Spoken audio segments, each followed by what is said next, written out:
Pardon the interruption, but I'm Mike Wilbon. Tony, Shaq says he has a theory that there's more than one moon.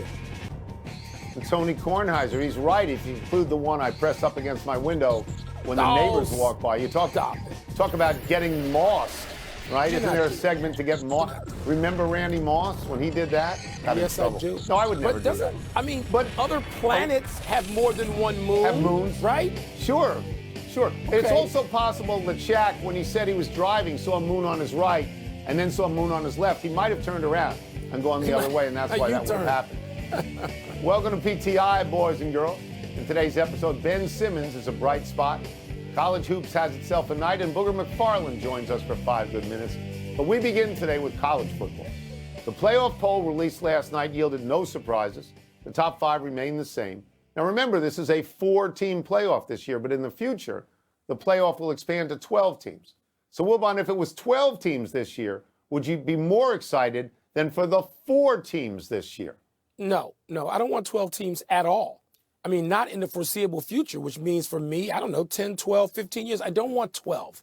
I could see 8. But when I look at that list, Tony, of the 12 teams that are projected,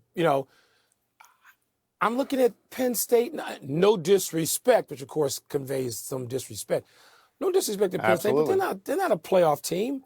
You can stop this at 8, which would include Alabama, which I believe is a playoff team, having lost 2 games on the road, one, both on like last possession situations, including a partially blocked field goal. I'm fine with that. I don't need Penn State. I don't need, the Central Florida, whoever this is. No. An 18 playoff is enough. Remember, I was stumping for a playoff 25 years ago. Back when I covered a lot of college football, I wanted a playoff. And people didn't know the games won't seem important enough, which was a lot of garbage. But no, I don't need to see every rum-dum in every conference, and then we're going to give one to the mid-majors. No, 8 max, but right now, 4 is a real playoff. Yeah, so I'm good. I don't want 12, like you. I don't want 12. I'm good with 8. I'd even be good with 6. It's okay with me. Sometimes bigger isn't better. One of the things that I think it does when you have 12 is it devalues some of the regular season games. And college football is the only sport where regular season games still matter. And I'll give you an example of that. We both assume, a lot of people assume, that the loser of Ohio State, Michigan is not going to make the playoffs, which ramps up the intensity for Ohio State, Michigan. If you have 12, Ohio State and Michigan are both going to make the playoffs regardless of that outcome. So that is undercut. That great regular season game is undercut. I don't think you have to go to 12 just to get a couple of Pac-10 teams in there or an ACC team other than Clemson. I don't think you have to do it. What I like about 4, Mike, is the inherent controversy. This year, that controversy is going to center on Tennessee and on LSU. If LSU beats Georgia in the SEC championship, people say even though they have 2 losses, they got the best win of the year, put them in. But Tennessee will say, whoa, we got 1 loss and we pounded them. We beat Alabama. That was a 30-14. We beat them. Yeah. We beat LSU. So then there is legitimate controversy there. And if you have 12, those teams would get in and they'd all be seated high. I don't want it. And by the way, Clemson, who I usually defend because of their just run of superiority, no, they got smacked at Notre Dame. They were down 28-0 in that game. Sorry. That's right. Sorry. I mean, and I'll stump for Clemson next year. But not this year and not 12. Please, stop. Stop it. The LSU lost this year to Tennessee 40-13. Yeah. How could LSU get in ahead of them? Ahead of them. That's the controversy. Can't do it. Let's move to the NBA, beat Georgia, where the recently allegedly improved Nets defense fell apart last night. The Kings scored 153 in a 32-point blowout that leaves the Nets 6-9, 4-4 in the Jacques Vaughn era. Ben Simmons said, quote, "Bleep, we got smacked," close quote. Simmons had a season-high 11 points, 5 boards in 20 minutes off the bench. Tony, do you see Simmons' performance as a legit silver lining to the Nets' miserable loss? So let's go back over these numbers. The Nets gave up 153 points, 153. They lost to Sacramento, a team that I think never makes the playoffs. They lost to Sacramento by 32. The first half, let me get the numbers right, was a 19-point spread. Now, what that tells me is that for most of the game, it was garbage time. You score, I score, nobody cares.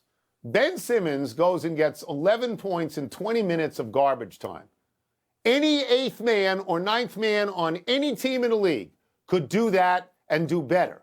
So to ask, is this a silver lining? My response is, are you kidding? We are concerned with Ben Simmons because he got double figures for the first time all year, and we think it's important. My conclusion is we waste a lot of time on Ben Simmons. To some people, Ben Simmons is an interesting case study. I get that. He was an all-star. Then he ran afoul of his coach and his teammates in Philadelphia. He's not there anymore. He's on another team. He's got a different game. He's not a very good player at the moment. He's not a very good player right now. And that you know, that's what the Nets are all about. They got Ben Simmons, who's disaffected. They got the problematic Kyrie Irving. They got the tremendously unhappy all the time Kevin Durant. They're the land of lost toys, Mike. That's what they are. Tony, Ben Simmons is not Ben Simmons anymore. And I'm going to credit a couple of players, guys I work with and like a lot, who played about 30 years total in the NBA together. And that'd be Jalen Rose and Kendrick Perkins. And they both said weeks ago, he's never going to be an all-star again.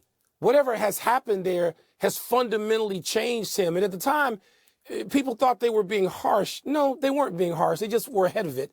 And being former players, they could recognize it more quickly. So Ben Simmons, this is sad to me. It's sad what has happened or not happening with Ben Simmons. But, Tony, more importantly, I'm going to take a second here, go through the bell. Kevin Durant said afterward, he looked at the starting lineup they've got, Tone, in which I would say that you would be hard-pressed to identify by sight any of the people in the starting lineup besides Kevin Durant. He said, look at our starting lineup. You expect us to win because I'm out there?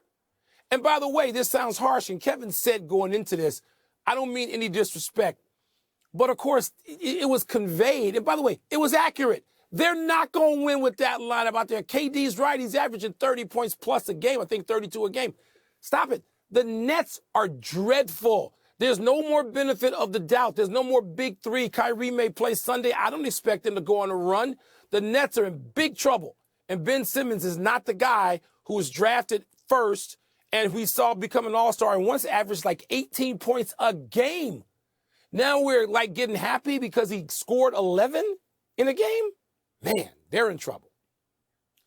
College basketball saturated the airwaves last night. It seemed everybody was playing. The featured games saw Kansas beat Duke close and late, 69-64.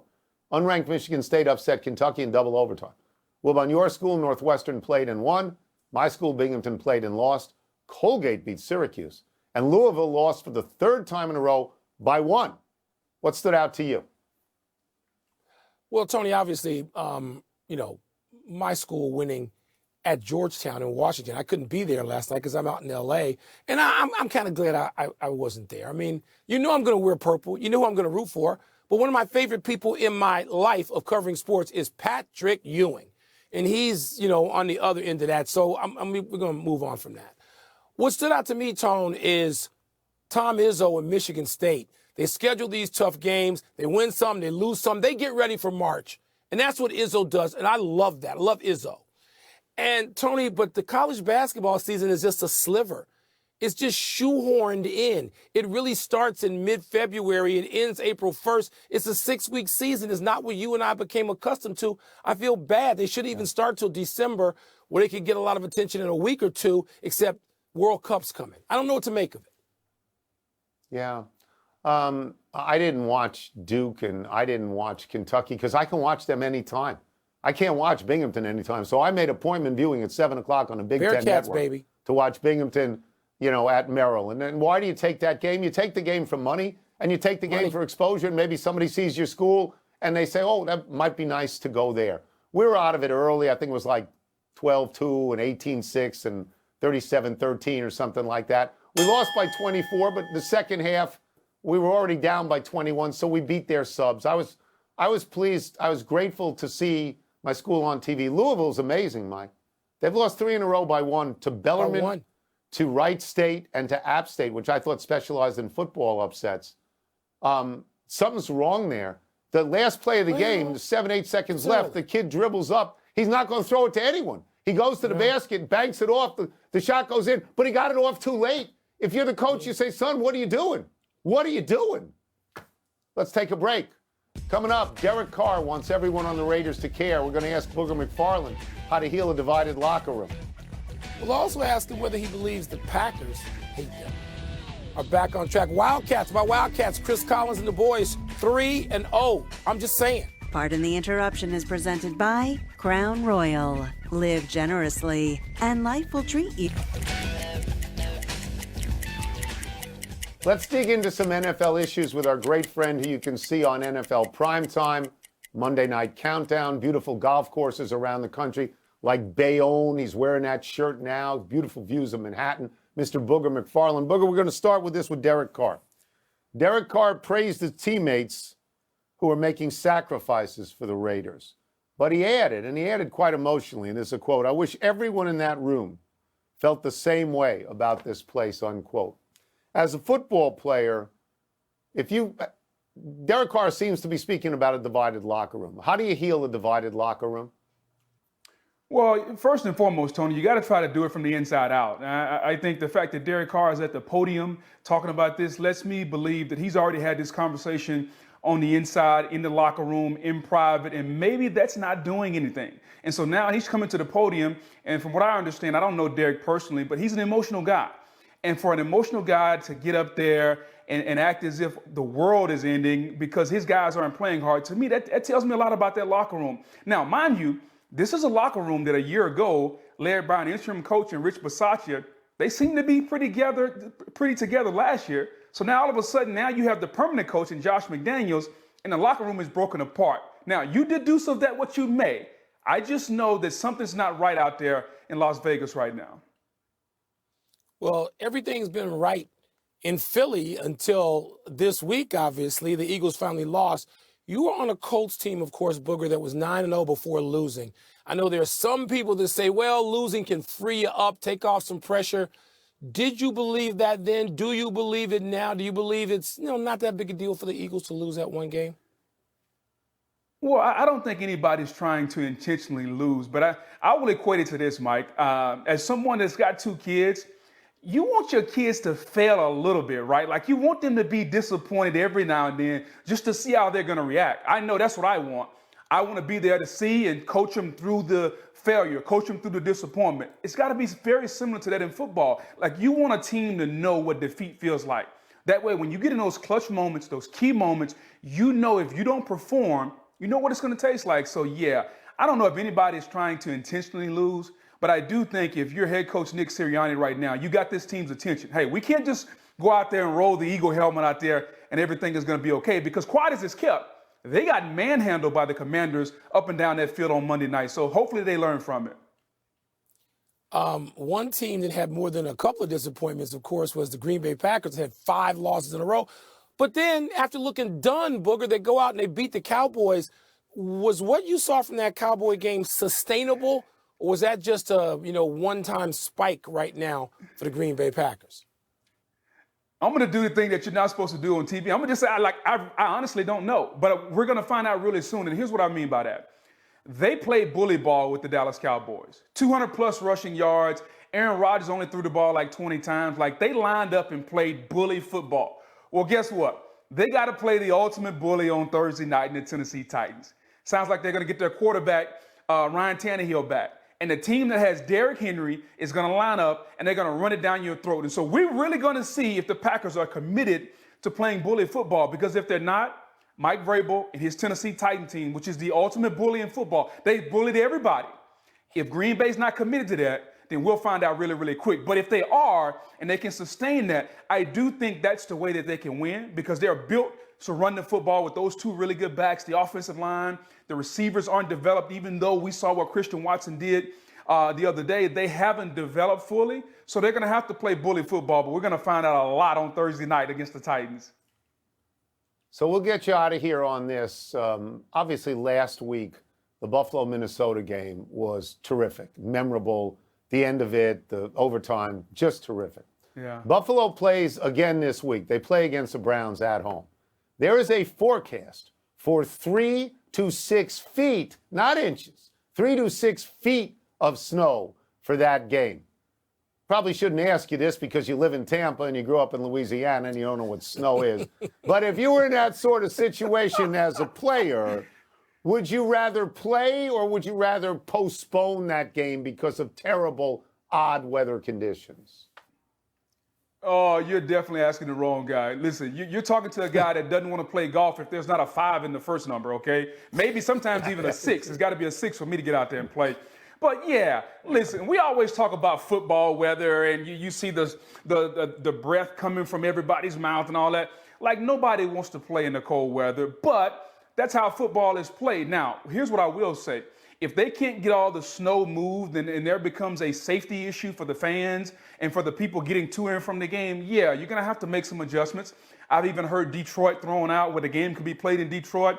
I think it's up to the NFL to do the thing that is the safest. Now, if the fans can be moved in and out and the personnel that has to work the game can be moved in and out, then the football players, Tony, we play in any kind of weather, baby. Rain, shine, like it doesn't matter. But if you're talking to Booger McFarland, I need a 5, maybe a 6, and I would prefer a 7 in that first number for me to get out there and play. It's always a pleasure to have you. Great. Thank you, Booger. Thanks so much. 55 degrees for me, Booger. I ain't playing below 55, and I'm from the cold. I ain't doing that.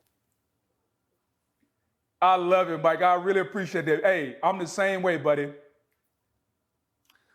I'll play in 45 and no wind. I'll do that. But I'm old and an idiot. Let's take one last break. Still to come, some potentially bad news for the Phillies. Uh-oh. And will the Warriors finally get their first road win of the season tonight in Phoenix? You grew up in Chicago, and you can't play in 45 degrees and no wind? I'm a weather wimp now. No, 55. Wow.